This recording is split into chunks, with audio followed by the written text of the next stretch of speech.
SIR প্রক্রিয়া নিয়ে দলীয় কর্মসূচি পাড়ায় পাড়ায় দিদিভাইয়ে গিয়ে বিক্ষোভের মুখে পড়লেন আসানসোল দক্ষিণের বিজেপি বিধায়ক অগ্নিমিত্র পাল। অভিযোগ, অগ্নিমিত্রের গাড়ি আটকে এতদিন কোথায় ছিলেন, ভোটের আগে হঠাৎ আসছেন কেন, এই সব প্রশ্ন তোলা হয়।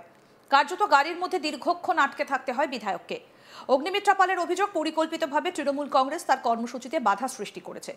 বিজেপির দাবি, জেলা পরিষদের এক সদস্যের নেতৃত্বে তৃণমূল কর্মীরা মহিলা গ্রামবাসীদের ভুল বোঝায় এবং প্রায় 1 ঘন্টা বিধায়কের গাড়ি ঘেরাও করে রাখে।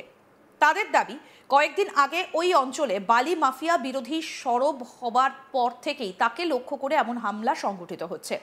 এদিকে ঘটনাস্থলে পুলিশ এলেও পরিস্থিতি সামাল দিতে তারা অসহায় বলে অভিযোগ করেছেন অগ্নিমিত্রা। তিনি বলেন, টিএমসি আমাকে এবং বিজেপিকে বাধা দিতে চাইছে। আমি 4-4.5 বছর ধরে পাড়ায় পাড়ায় যাচ্ছি, কিন্তু হঠাৎই জেলা পরিষদ সদস্য সুবীর ব্যানার্জি এসে আমাকে কাজ নিয়ে প্রশ্ন তোলেন, গাড়ি ভাড়া করেন। পুলিশ ছিল কিন্তু কার্যত নিষ্ক্রিয়। অগ্নিমিত্রের অভিযোগ, ভোটার তালিকা থেকে ভুয়ো নাম সরানো শুরু হওয়ায় তৃণমূল আরও আক্রমণাত্মক হয়ে উঠেছে। রাজ্যের প্রশাসনকে প্রশ্ন ছুড়ে দিয়ে অগ্নিমিত্র পাল বলেন, তৃণমূল আপনাদের কর্মীদের দিয়ে আমাকে আটকাতে পারবে না। সরকারের দুর্নীতি, স্বাস্থ্য ব্যবস্থার ব্যর্থতা, শিক্ষার অবনতি, চাকরি বিক্রির অভিযোগ, এগুলো নিয়ে আমি লড়াই চালিয়ে যাব।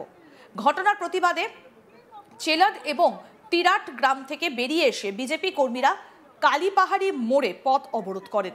পরে বিজেপির জেলা সভাপতি দেবতনু ভট্টাচার্য এবং অগ্নিমিত্র পালের নেতৃত্বে 19 নম্বর জাতীয় সড়ক অবরোধে জড়ো হন বিজেপির সমর্থকরা। জাতীয় সড়কে টায়ার জ্বালিয়েও বিক্ষোভ দেখায় বিজেপি, যার ফলে দীর্ঘক্ষণ যান চলাচল সম্পূর্ণ বন্ধ হয়ে যায়। কি বলছেন বিজেপি বিধায়ক অগ্নিমিত্র পাল, শুনবো। এখন সিআইএসএফ বলেছি কি বলেনি সেটা আমি বলতে পারবো না, কিন্তু আজকে সিআইএসএফ এর protocol, CISF on duty officer, আজকে আমাকে যদি কেউ মারতে আসে, 100 জন লোক ধেয়ে আসছে হেকেল করার জন্য, সে আমাকে বাঁচাবার চেষ্টা করবে। পড়ে পড়ে তো মার খাবো না আমরা, মার খেতে এখানে জনপ্রতিনিধি হইনি। তাই আজকে যদি সিআইএসএফকে নিয়ে ক্ষমা চাইতে হবে, সিআইএসকে কি হলো, টিএমসি ক্যাডাররা ক্ষমা তো চাইলো না, তাও তো ফুস করে চলে গেলেন। আজকে মানুষকে বিভ্রান্ত করে আপনাদের 15 বছরের ব্যর্থতা ঢাকার চেষ্টা করবেন না। ওখানকার পঞ্চায়েত, যে নামটা ভুলে যাচ্ছি, যিনি সেখানে ছিলেন, আজকে আপনার ব্যর্থতা ঢাকার চেষ্টা করবেন না। টিরাট, চেলদ, পুরো আমাদের পঞ্চায়েত এলাকাতে হাজার হাজার লক্ষ লক্ষ বাড়ি, মাটির বাড়ি। কেন বাড়ি দিতে পারেননি? কেন আপনাদের পঞ্চায়েতরা বাড়ি দেননি? কেন মোদিজি তো হাজার হাজার কোটি কোটি টাকা পাঠিয়েছে। কেন জল দিতে পারেননি? কেন আমাদের আন্দোলন করতে হয়? কেন রাস্তা নেই?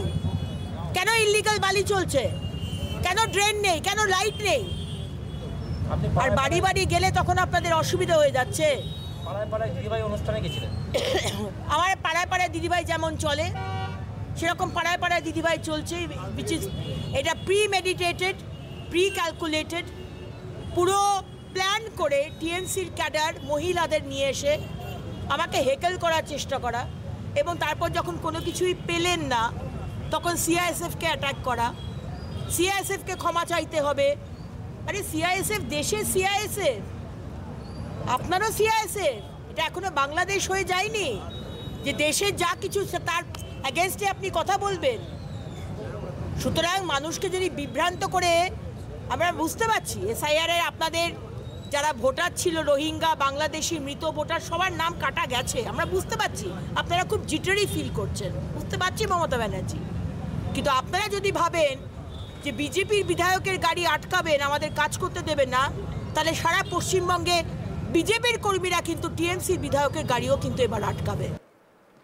এই বিষয়ে তৃণমূলের জেলা সভাপতি নরেন্দ্রনাথ চক্রবর্তী জানান, এলাকার বিধায়ককে রাস্তা আটকে দিচ্ছেন মানুষ, এটা খুবই লজ্জার। উনি যাননি 4.5 বছর এলাকায়, স্বাভাবিকভাবেই মানুষ ক্ষুব্ধ। যেটা শুনলাম, ওনাকে চেয়ার দেওয়া হয়েছে বসতে, উনি নাকি গালিগালাজ করেছেন, ওনার সিকিউরিটি ভাড়া করেছে, স্বাভাবিকভাবেই ক্ষোভ ছড়িয়েছে। কি বলছেন তৃণমূলের জেলা সভাপতি নরেন্দ্রনাথ চক্রবর্তী, শুনবো। করুন না, আমরা তো এলাকায় থাকি, আমরা তো এলাকার মানুষের কাছে আমাদের অ্যাকসেপ্টেন্স আছে। একজন বিধায়ককে রাস্তা আটকে দেয় মানুষ, এটা কত লজ্জার ব্যাপার বলুন। উনি যাননি, 4.5 বছর মানুষকে গান গাইতে, যে তোমার দেখা নাই রে, তোমার দেখা নেই। এতদিনে উনি বলছেন মানুষের কাছে পৌঁছাচ্ছেন দিদি ভাই দুয়ারে। সবাই বলছে দিদিভাই কোথায় রে? দিদিভাই কিন্তু দুয়ারে পায়নি 4.5 বছর। মানুষকে একটা সার্টিফিকেট লেখাতে মন্ত্রী মলয় ঘটকের কাছে দৌড়তে হয়, একটা সার্টিফিকেট লেখাতে তপসদার কাছে দৌড়তে হয়। সভাপতি মানুষ ক্ষুব্ধ হয়েছে। এবং সবচেয়ে আজকের যেটা ঘটনা, যেটা আমি শুনলাম, এখনো খবর পাইনি, আমি আমাদের দলের ছেলেদের কাছে, আমাদের সুবীর আছে, আমাদের জেলা পরিষদের কর্মাধ্যক্ষ, পূর্ত কর্মাধ্যক্ষ, তার কাছে খবর নেব ব্যাপারটা। আমরা যেটা শুনলাম যে ওনাকে চেয়ার দিয়েছে বসতে, উনি বলেছেন না বসবো না, ওই যদি বসুন আপনারা দেখা পাই না। তখন উনি ওনাদের গালাগাল করেছেন, ওনার সিকিউরিটি বন্দুক কুচিয়ে তেড়ে গেছে। তখন মানুষ ক্ষুব্ধ হয়ে ওনাকে গেল। তো সাধারণ মানুষের ক্ষোভ, তার এটা প্রতিক্রিয়া। আপনারা বলছেন যে আপনারা দলের লোকরা কেউ ছিল না, গ্রামের লোকরা বিক্ষোভ করছে। দেখুন, প্রতিটা জায়গায় প্রতিটা বুথে তৃণমূল কংগ্রেসের কর্মীরা আছে। এখন এসআই নিয়ে সবাই ব্যস্ত আছে, স্বভাবত মানুষ বাড়িতে বাড়িতে যাচ্ছে। তো সেই জন্য যখন ওনাকে ঘেরাও করেছে মানুষ, তখন আমাদের দলের কর্মীরাও নিশ্চয়ই পৌঁছেছে। আপনারা এই কাণ্ডটা করছেন, এসআর হয়েছে, কিছু মানুষের নাম বাদ গেছে, সেই কারণে আপনারা এই জিনিসগুলো করছেন। উনি কি বলছেন সেটা তো ওনার ব্যাপার। হ্যাঁ, বাংলায় তো প্রমাণ হয়ে গেল যে এসআইআর দিয়ে বাংলাকে দমন করা যায় না, এনআরসি দিয়ে বাংলাকে রোকা যায় না।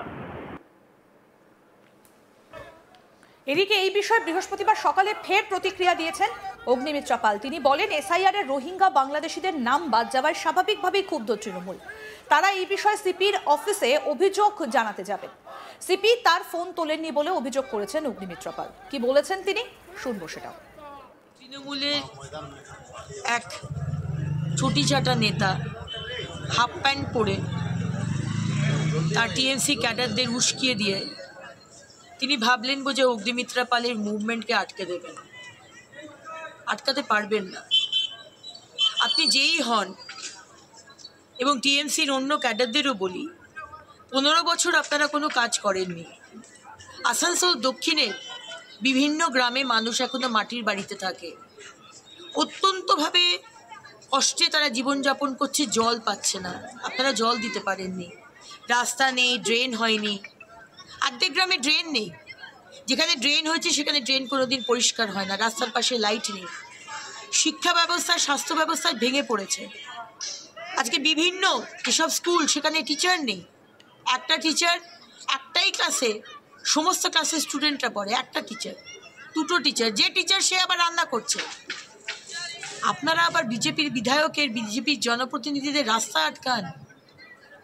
কালকে ঘেরাও করেছেন, আমরা বুঝতে পেরেছি আপনাদের কেন এত রাগ।